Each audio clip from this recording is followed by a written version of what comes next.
Hello, welcome back. So now in this part, we will solve a design problem. So we have this design problem. In this, we have to design a built-up box column, and the length of column is 5 meter. And the plank we are going to use in this will be of Devdar wood, and the thickness of plank is given, which is 40 mm. And the load which is required to be supported on this column is 100 kilonewton, and the location of column is inside. It is of inside location.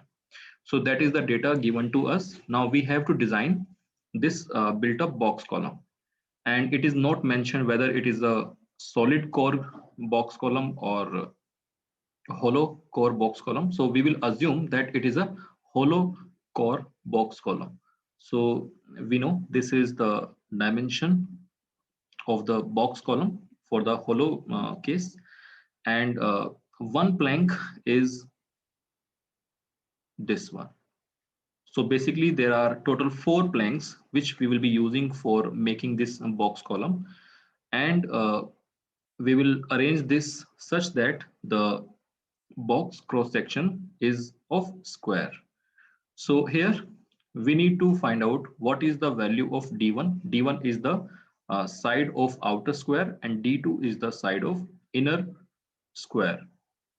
And this D1, D2 is actually dependent on the width. Width is this one. So here this width is, say this is plank 1. So width of plank here will be this B, and this is the T. So D1 is actually equals to B plus T. So we need to find out what is the B value. So in the previous part I have discussed that this width of plank cannot be less than, cannot be more than 5 times of thickness of plank. So this is our first step in which we are going to estimate D1 and D2.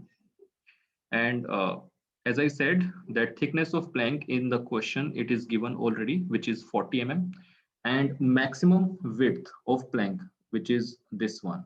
Maximum width of plank can be 5 times of thickness, which is 5 into 40, which means 200 mm. So that is the maximum width which we can adapt in this case. Well, we are not taking the maximum value. We will take some lesser value than this. Say the maximum limit is 5 times. Say we will take 4 times of the thickness, so that we have some space for the later redesign also. So here we are adopting the plank width as 160 mm, which is basically the 4 times of thickness. By chance, if our column is not, if it is not able to carry the required load, in that case, we will redesign our column and take this plank width equivalent to 5 times of thickness. So here, initially we are taking this 4 times of T, so that only for the economical purpose. So plank width here we have assumed as 160 mm. So here the value of B is 160 mm. So once we get the value of B, we can find out the value of D1 and D2. So D1 is the sum of B plus T, and D2 is the can be calculated as how we can calculate it. It can be calculated as B. Uh, it will be equivalent to B only. No, it will be equal to B minus D. So D2 will be B minus T. D1 will be B plus T, and D2 will be B minus T. So we can see in the diagram. So this is the width we have adopted, which is 160 mm, and the thickness of plank is 40 mm. So D1 value is 200, 160 plus 40, 200, and D2 value is this one, which is B minus T. So 160 minus 40 becomes 120. So this is how we get the value of D1 and D2 in this case. Now moving to the next step. In this In this step, we will find out whether our column is short column or intermediate column or long column. And then we will calculate the permissible compressive stress depending on the classification, whether it is short, long, or intermediate. So to find out whether it is short, intermediate, or long, we need to find out the lambda, which is the slenderness ratio. So slenderness ratio can be calculated by this relation. So here S is the length of column, D1, D2 can be found from the dimension. So D1 we have calculated in the previous step as 200 and D2 as 120. So putting all the values, we get the lambda as 21.43. So as you can see, 21.43 is more than 8. It means this column is not a short column. Now it can be either intermediate column or long column. So whether it is intermediate or long column, for this we need to find out K9 value. Then only we will be able to decide whether it is a long column or intermediate column. So as I said, lambda is greater than 8. It is not a short column. It may be either intermediate or long column, which will be clear after determining the K8 value. So K8, sorry, it is not K8 value, it is K9 value. K8 we use for the uh, single section column, which we have used in the previous lecture. So here we have the K9 value, and K9 value can be calculated by this relation. And in this relation, we are required to find out U, E, Q. Q value will be 1 for all thickness. So we know the value of Q beforehand. And FCP. FCP and E can be calculated by permissible stress table. And U is dependent on the thickness of plank. So using the table, we can find out the U value also. So as I said, U is dependent on the thickness of plank. So now here we have the table. So U value for 25 mm thickness of plank is 0.8, and for 50 it is 0.6. Now we have to find out what is the value of U for 40 mm thick plank. So in this case, we will use the interpolation method. Now for interpolation method, uh, we are required to have 4 terms. So U value is here. So 2 terms of U is here, which is, say we will name this as A, we will name this term as B. Okay, so we know that value of U will be in between 0.8 and 0.6 because the value of thickness is between 25 and 50. So we will name this A, B, and this as C, and this as D. So as you know, you can see here that as the thickness of plank is increasing, the value of U is decreasing. So for 25, U value is 0.8, for 50, it is 0.6, so it is decreasing. So using the interpolation, we can now find out the value of U for the 40 mm thickness. So here we will write U value for 40 mm thickness. So we can find out this as by using the relation which we are going to make here. So we will first write A. Obviously, the value of U will be lesser than 0.8. So here we will write minus. Generally, we write A minus or plus. And then we have A minus B, and then we have uh, D minus C multiplied by the required value. Here, the required value is, we are supposed to find out U value for 40. So we will name this as, R. So I will write here R minus C.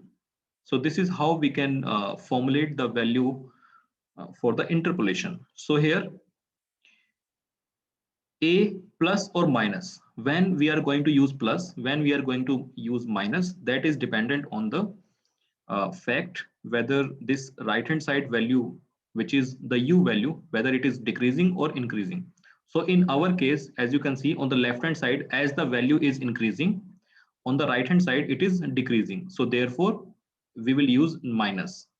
Similarly, in some other case, if the left hand side value is increasing and the right hand side value is also increasing, so in that case we use the plus value. So here in our case, we are going to use A minus. So now putting the value of A, B, D, C, R value here will be 40 because we are supposed to find out U value for the 40. So now I have already solved this. So putting all the values in this relation, you can see here. So this is A value, A minus C, sorry, A minus B and D minus C into 40 minus 25. So solving this, we get the value of U as 0.68. So this is how we can calculate the value of U for intermediate values using the interpolation. So now we got the value of U. We have to see what is the value of E and FCP in our case. So now we will see first FCP value for Devdar wood, and we can find out this FCP value using the table. So we have this permissible table.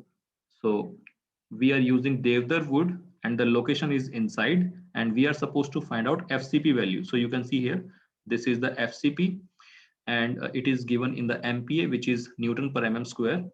And for inside location, because our case is for the inside location, so the value of FCP for our case would be 7.65 Newton per mm square. So here the value of FCP is 7.65 Newton per mm square. Now next we will find out the value of E, and E value can also be find out from the same table. So here we have Devdar wood and modulus of elasticity for Devdar wood is 9.32 kilonewton per mm square. So E value is 9.32 kilonewton per mm square. And for all the thickness, the value of Q is 1. So now here you can see for all the values are known to us to calculate the value of K9. So putting all the values in this relation, we can have the value of K9 as 20.20. Now you can see this K9 value is less than the value of lambda calculated, which is 21.43. Now what does it mean? It means K9 is less than lambda. So this is the classification for the long column. So it means our column is long column.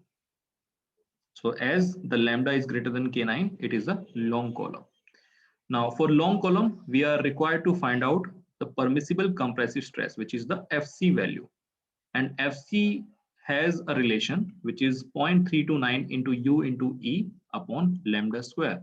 So we have the value of U, E and lambda square. We can now put all the values here and solving the value of FC as 4.53 Newton per mm square. So that is the value of FC for long column. Now we will go to the next step, and here we will find out what is the load carrying capacity of the adopted column section, because we have adopted the plank thickness as 160 mm, and with that we have made the cross section. So how do we find out axial load carrying capacity of the assumed section? So simply permissible compressive stress of the long column multiplied by the area of cross section of the assumed section.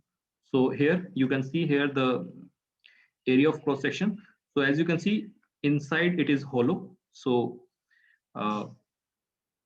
basically it will be d1 square minus d2 square. So that is how we can calculate the area of cross section. So area of cross section of outer square minus area of cross section of area of inner square. So d1 square minus d2 square. So this is how we calculate the area of cross section in this case. So we have d1 as 200 square and d2 as 120 square multiplied by FC value, and I have directly divided this with 1000 to get the value of axial load in kilonewton directly. So solving this, we get the value of load carrying capacity as 115.97 kilonewton. Now we will see what is the required load for our column. So in the question, it is given that we have to design our column for supporting 100 kilonewton. So as you can see, the load carrying capacity of the adopted section is 115, which is higher than the required load, it means our column will be safe. So the plank size that we have adopted, which is 160 by 40 mm, it will be safe. So we can say that the adopted section is safe and we can provide this column of assumed cross section. And that concludes our design of this box column. So we will continue our discussion in the next lecture. Thank you.